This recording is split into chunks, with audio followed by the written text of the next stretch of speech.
राहुल वैद्य अक्सर बोलते हैं आप फालतू में क्यों बज रही हैं।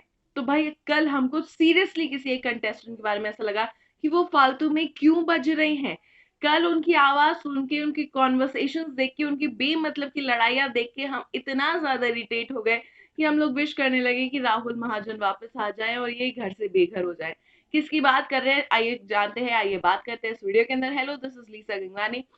यहाँ पर सोनाली फोगाट बिना मतलब के जो मुद्दे उठा रही थी, बिना मतलब के किसी ना किसी को टारगेट कर रही थी। चलिए बिना मतलब के मुद्दे तो नहीं कहेंगे, घर में यही मुद्दे उठाए जाते हैं कि सफाई नहीं हो रही, ये नहीं हो रहा है।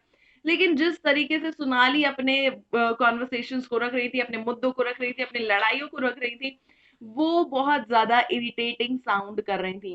वही निकी तंबोली साफ उनके मजे लेती हुई नजर आ रही थी। काम भी वो इसलिए नहीं कर रही थी क्योंकि सोनाली इंस्टिगेट हो रही थी। और सोनाली जी को किसने कैप्टन बना दिया है जो वो सबके पीछे लाठी लेकर घूम रही हैं। चलिए, एज अ हाउसमेट भी मान लिया वो उनकी रिस्पॉन्सिबिलिटी है, लेकिन इस तरीके से कौन काम करवाता है सोनाली जी। इस तरीके से तो कैप्टन भी काम नहीं करवाता है कि आप किसी के पीछे लठ लेके पड़ जाए और उसे बोले चलिए काम करिए, काम कीजिए, वरना मैं आपको ये नहीं करने दूंगी, वरना मैं ये नहीं करूंगी, वरना ये नहीं करेगा। यानी कि वो राखी के लिए भी डिसाइड करिए कि राखी बर्तन धोएंगी कि नहीं धोएंगी। यहाँ पर खुद के लिए तो डिसाइड करिए कि ब्रेकफास्ट बनेगा कि नहीं बनेगा। वहां पर अर्शी को भी कुछ ना कुछ बोलती हुई नजर आ रही है। निकी के पीछे तो वो हाथ धोकर पड़ी हुई है। उसके बाद राहुल वैद्य की औकात निकाल रही है। जी हाँ, यहाँ पर बिना मतलब एक अच्छी खासी कॉन्वर्सेशन चल रही है, राहुल वैद्य उनसे बहुत रिस्पेक्टफुली बात कर रहे हैं। और यहाँ पर सोनाली जी उनसे बोलती थी तुम्हारी औकात क्या है कि तुम मुझसे बोलो कि चिल्लाओ नहीं।